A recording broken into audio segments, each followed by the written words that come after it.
Assalamualaikum warahmatullahi wabarakatuh. Salam sukses.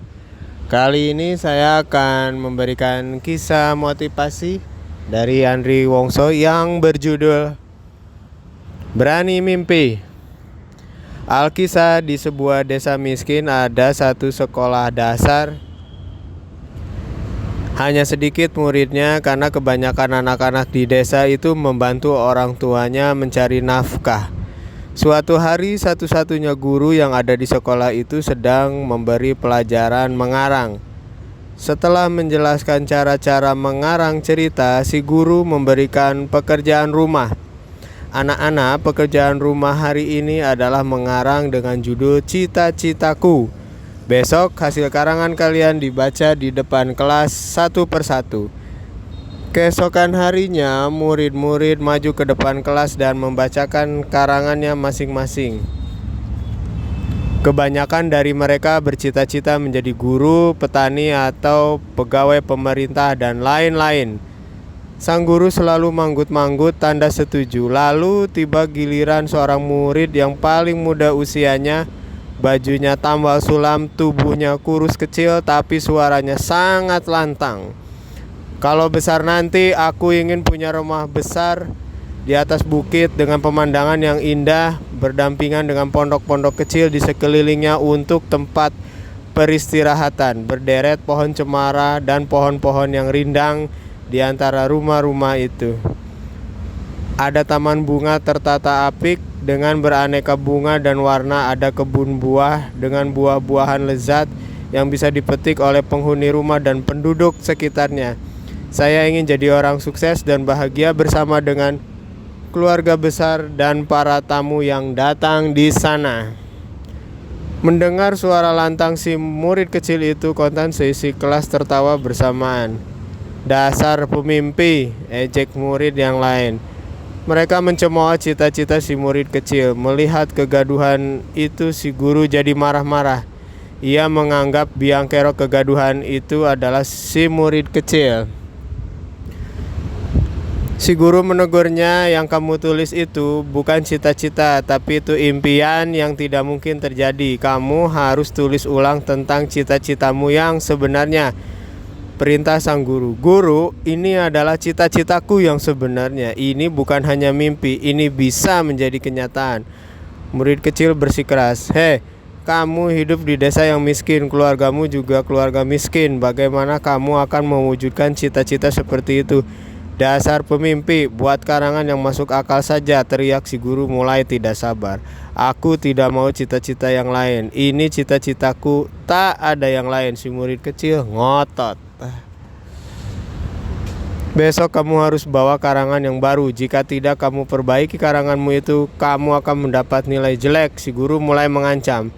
Namun esok harinya si murid kecil ke sekolah tanpa bawa karangan baru. Walau diancam dipermalukan seperti itu, dia tetap pada cita-citanya semula. Karena sikapnya yang keras kepala dan tidak mau mengikuti perintah guru, akhirnya ia dapat nilai paling jelek di kelas. Tanpa terasa waktu terus berjalan. 30 tahun kemudian si guru masih tetap mengajar di sekolah dasar itu. Suatu hari ia mengajak murid-muridnya belajar sambil berwisata ke sebuah kebun buah di atas bukit yang sangat terkenal.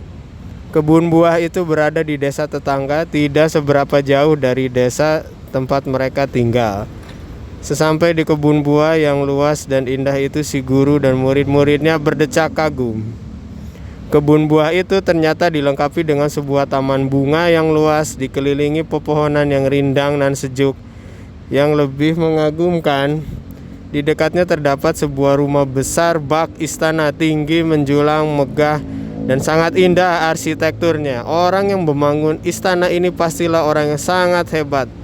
Mengapa baru sekarang aku tahu ada tempat seindah ini? Gumam si guru terkagum-kagum. Tiba-tiba terdengar jawaban, bukan orang hebat yang membangun rumah ini, hanya seorang murid bandel yang berani bermimpi, punya cita-cita yang besar. Pasti yang lebih hebat adalah guru yang dulu mendidik bocah bandel itu. Mari masuk ke dalam rumah, kita nikmati teh dan buah-buahan terbaik dari kebun ini, ujar si pemilik rumah itu dengan ramah. Mendengar ucapan itu, mendadak si guru terpana dan teringat siapa yang berdiri di depannya. Dia adalah si murid kecil yang keras kepala, mendapat nilai jelek waktu itu. Sekarang dia telah menjelma jadi pengusaha yang sangat sukses. Matanya berkaca-kaca, merasa bersyukur sekaligus menahan malu karena 30 tahun yang lalu dirinya melecehkan cita-cita anak itu. Sobat sukses, bila kita mau menyadari dan meneliti dengan cermat, sebenarnya banyak prestasi spektakuler dari abad sebelum Masehi sampai abad milenium ini. Semuanya lahir dimulai dari berani mimpi. Karena impian sebuah pesawat tercipta. Karena impian kita bisa nikmatin kecanggihan komputer. Karena impian kita bisa komunikasi dengan smartphone. Karena impian pula kehidupan kita bisa kita ubah jadi lebih berkualitas.